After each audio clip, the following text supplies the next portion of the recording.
Dolly Parton shares devastating update after husband's death. Dolly Parton, 79, is processing the grief of losing her husband of almost 60 years, Carl Dean, by putting some things on hold, including new music. Parton told Khloe Kardashian on the Wednesday episode of the Khloe in Wonderland podcast that there are several things I've wanted to start, but I can't do it. I will later, but I'm just coming up with such wonderful, beautiful, ideas. But I think I won't finish it.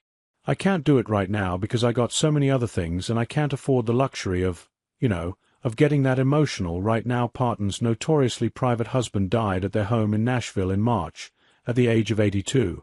She later revealed that he'd been ill for quite a while, and part of me was at peace that he was at peace and not suffering anymore, she added. But that still doesn't make up for the loss and the loneliness of it. Soon after his passing, Parton released the song, If You Hadn't Been There, which she dedicated to him, but told Kardashian that the heartbreaking tribute is where she's drawing the line for now, as she balances her projects.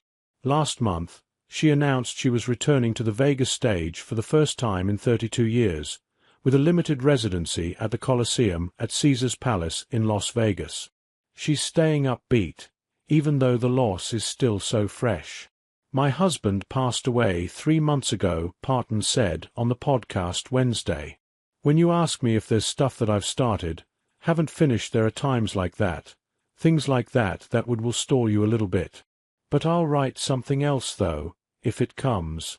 I'm just putting that all on hold. Parton also reflected on what made her and Dean a great match for so many years.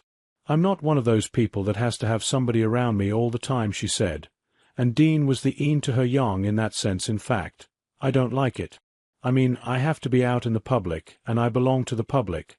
But I am such a private person, and my husband was as well. And that was the thing with us, she added. We were so good for each other because he's a total loner. But we could just be in the house all day and say 2 or 3 words didn't matter. Or we could talk all afternoon and lay in bed, talk at night, in the dark.